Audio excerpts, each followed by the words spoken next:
ظفر صاحب دریابادی کا کہ اولاد کربلا میں علی بھٹو کی، اولاد کربلا میں بھٹو کی. بابا بھائی دیکھیں گا، لاکھوں سے لڑ رہی تھی لڑائی رسول کی، ان میں تھا ایک صغیر جو آیا تھا کربلا، وہ لے گیا بچا کے شریعت رسول کی، وہ لے گیا بچا کے شریعت رسول کی، وہ لے گیا بچا کے شریعت رسول کی. دیکھیں نیا بھائی کا حکم ہے کہ بہرحال جو شورا کرام ہمارے گاؤں کی وہ خطابت کے فرائض انجام دے، باواز بلند نعرے سے ان کا استقبال کریں.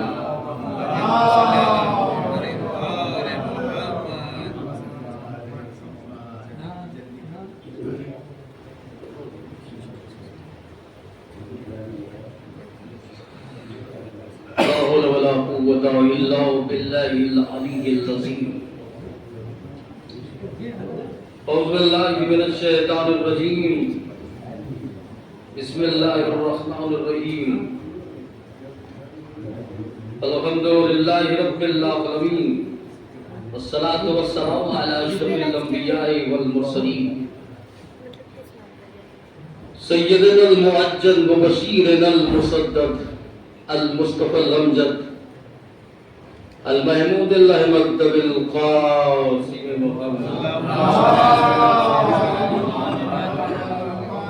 والدائمة على أعدائهم أجمعين.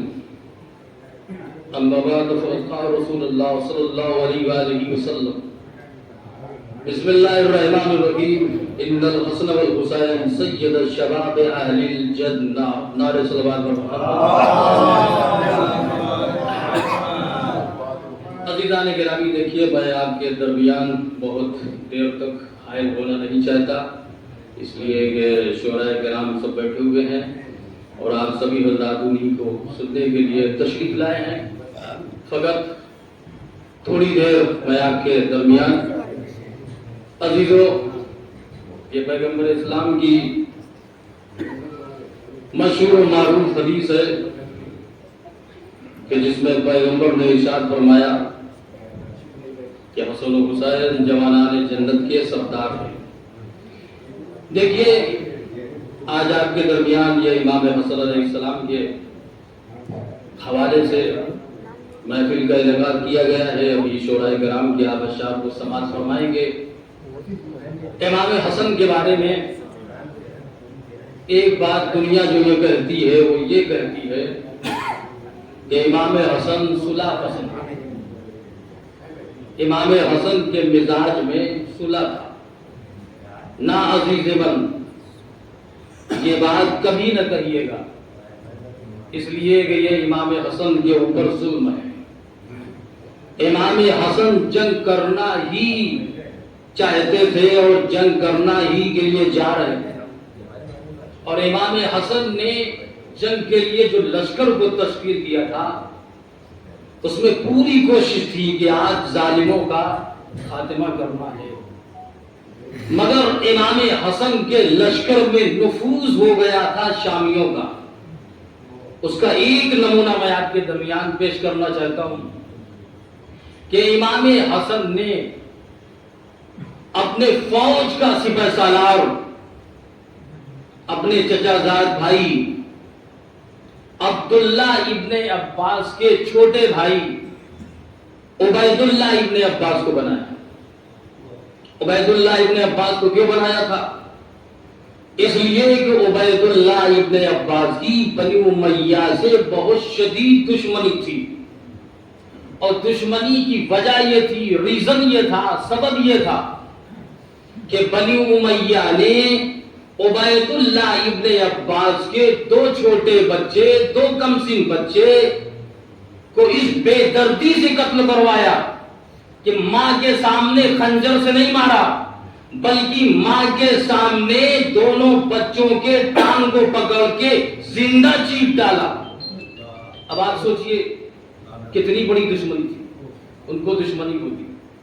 لہذا امام حسن نے ان کو سپہ سالار سر بنایا، فوج کا کمانڈر بنایا، اور عبید اللہ ابن عباس سے کہا کہ دیکھو یہ 30,000 کا لشکر لے کے چلو، صفین کے میدان میں پہنچو، اب باقی اور لشکر میں جمع کر کے آ رہا ہوں۔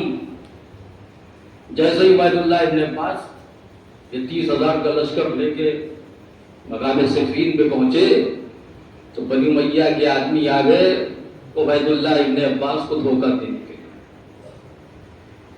اور شامی وفد آیا اور اس نے عبید اللہ ابن عباس سے ملاقات کی، اور ملاقات کرنے کے بعد کہا کہ دیکھیے یہ جنگ مناسب نہیں ہے، آپ اس جنگ کو ٹال بھی سکتے ہو،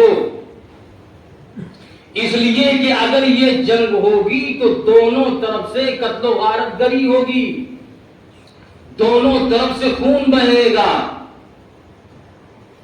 اب آپ کے سامنے شاعر روایت جناب قدر پاروی صاحب تشریف لا رہے ہیں، آپ ان کے استقبال کے لیے نعرہ صلوات پڑھیں۔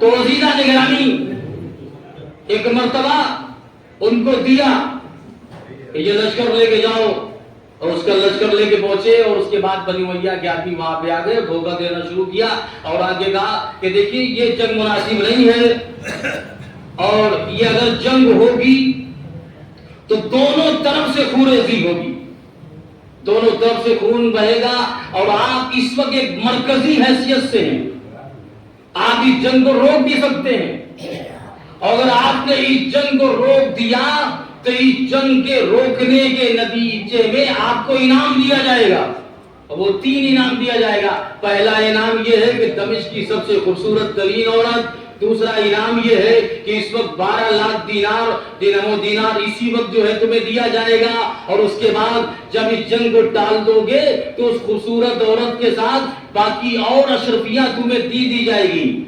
تیسرا انعام کیا دیا؟ کہا تمہیں شامی فوج کا سپہ سالار اعلیٰ بنا دیا جائے گا، سپہ سالار اعلیٰ بنا دیا جائے گا۔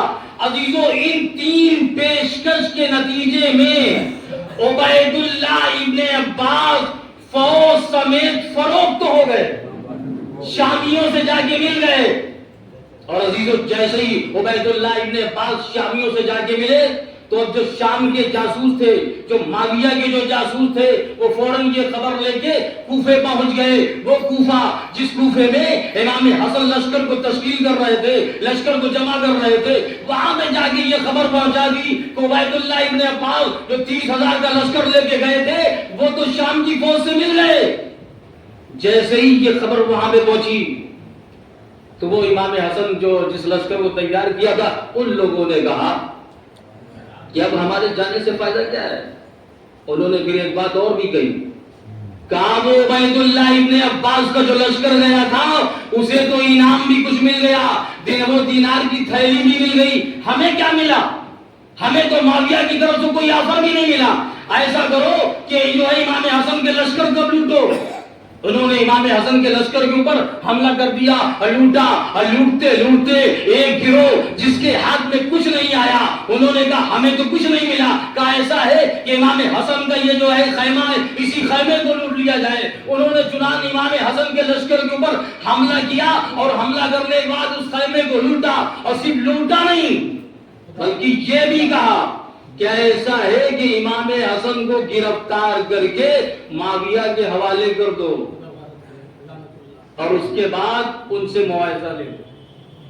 اسی لیے عزیزہ نگرامی آپ امام حسن کے شرائط صلح کو جو پڑھیے تو امام حسن نے اس جو ہے اس بات کو تذکرہ کیا ہے۔ امام حسن نے کہا میرے سامنے 2 نظریے تھے، ایک میرے دشمن کا نظریہ تھا، ایک میرے چاہنے والوں کا نظریہ تھا، اور ان دونوں نظریوں کو جب میں نے دیکھا تو دشمن کے نظریوں کو بھی دیکھا اور چاہنے والوں کو نظریے کو بھی دیکھا تو دشمن کا جو نظریہ تھا وہ مجھے بہتر لگا، اس لیے کہ چاہنے والوں کا جو نظریہ تھا ان کا نظریہ کیا تھا؟ ان کا یہ نظریہ تھا اس میں ہماری بڑی ذلت تھی، بڑی رسوائی تھی، اس لیے کہ ان کا نظریہ یہ تھا کہ وہ ہمیں گرفتار کر کے امام حسن کے حوالے کرنا چاہتے تھے، لہذا ہمیں جو دشمن کا جو ہے نظریہ زیادہ بہتر لگا، دشمن کا نظریہ کیا تھا؟ وہ ہم سے اقتدار چھیننا چاہتے تھے، وہ ہم سے حکومت چھیننا چاہتے تھے۔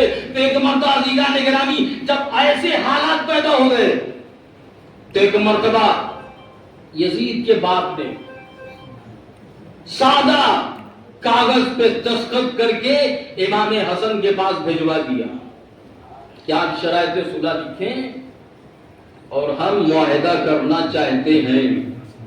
اور اس نے یہ بھی کہا کہ آپ جو جی چاہے شرائط لکھ دیں، ہم تمام شرطوں کو ماننے کے لیے تیار ہیں۔ عزیزان گرامی اس کے بعد جیسے ہی وہ سادہ کاغذ آیا، ایک مرتبہ امام حسن نے جو شرط کی جو ہے صلح نامے کی جو پہلی شرط لکھی، اس میں یہ لکھا کہ آج کے بعد دستخط کرنے والا قرآن و سنت پہ عمل کرے گا۔ اس کا مطلب کیا ہوا کہ عمل نہیں کرتا تھا، اس لیے کہ عمل کرتا ہوتا تو امام حسن کیوں کہتے۔ اور اس کے بعد پھر امام حسن نے صلح نامہ کی جو دوسری شرط لکھی، اس میں یہ لکھا کہ آج کے بعد سے میرے باپ علی کو منبر سے ان کی توہین نہ کیا جائے۔ اس کا مطلب یہ ہوا کہ اس سے پہلے وہ توہین کرتا تھا۔ عزیزان گرامی یہ ایک الگ بات ہے کہ یزید کے باپ نے جو یہ کہا تھا کہ ہم یہ تمام باتوں کو مانیں گے، اس کے اوپر کسی ایک بات کے اوپر بھی اس نے عمل نہیں کیا، نہ قرآن پہ عمل کیا، نہ سنت پہ عمل کیا، نہ اس نے جو ہے مولا علی کی توہین کو منبر سے بند کیا، کچھ نہیں۔ ویسے اسی طریقے سے اس نے اپنے کو جاری رکھا۔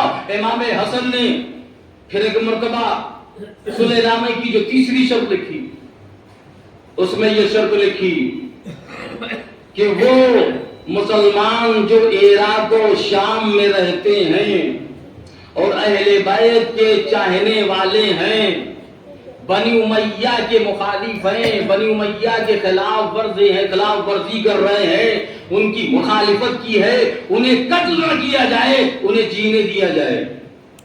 اور اس کے بعد امام حسن نے کہا کہ یہ جس تختے کے اوپر تو بیٹھا ہوا ہے، اپنے آپ کو جو خلیفۃ المسلمین کہتا ہے، یہ خلافت تیرا حق نہیں ہے۔ اور یاد رکھ آج کے بعد اس خلافت کو کبھی بھی یزید کے حوالے نہیں کرے گا۔ آپ مجھے بتائیے اس کوئی شرط کے اوپر اس نے کوئی عمل کیا کہ نہیں؟ کسی شرط کے اوپر عمل نہیں کیا ہے۔ لہذا عزیزان گرامی امام حسن کے لیے آپ یہ جملہ کبھی نہ کہیے گا کہ امام حسن صلح پسند تھے، نہیں عزیزان گرامی امام حسن صلح پسند نہیں تھے، بلکہ آپ دیکھیں امام حسن اس وقت کے بہت مظلوم انسان تھے، ایسے حالات پیدا ہو گئے تھے۔ اب آپ بتائیے امام حسن صلح نہ کرتے تو کیا کرتے؟ اور ایک بات کو یاد رکھیے گا، امام حسن نے صلح کی نہیں ہے، امام حسن سے صلح کی گئی۔ جیسے کربلا کے میدان میں امام حسین نے جنگ نہیں کی، جنگ کی گئی، ویسے امام حسن نے صلح کی نہیں، امام حسن نے سے صلح کی گئی۔ عزیزان گرامی آخری جملہ کہ دیکھیے آپ اس موقع پہ بات کریں جب 3 ہجری کے وسط میں ام الفضل نے خواب میں یہ دیکھا کہ رسول کے جسم کا ایک ٹکڑا بدن اقدس سے جدا ہو کر میری آغوش میں آ گیا۔ ام الفضل گھبرا گئی، گھبرا کے پیغمبر اسلام کی خدمت میں آئی، یا رسول اللہ مجھے تو بے حد وحشت محسوس ہو رہی ہے۔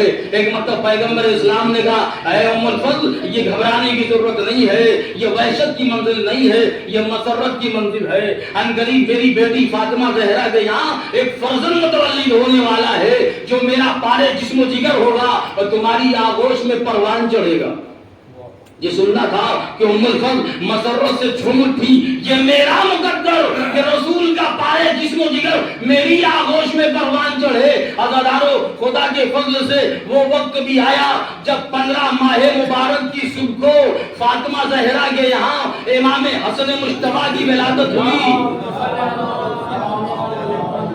اور ام الفضل کو خواب کی تعبیر ملی۔ مسرت کا عالم نہ پوچھئے، ادھر زہرا خوش، ادھر ام الفضل خوش، ادھر اسماء خوش، ادھر سرور کائنات خوش، ادھر نفس اللہ خوش، ادھر اللہ خوش، زمین سے آسمان تک خوشی کا عالم ہے۔ ملائکہ مبارک بات دینے کے لیے آ رہے ہیں،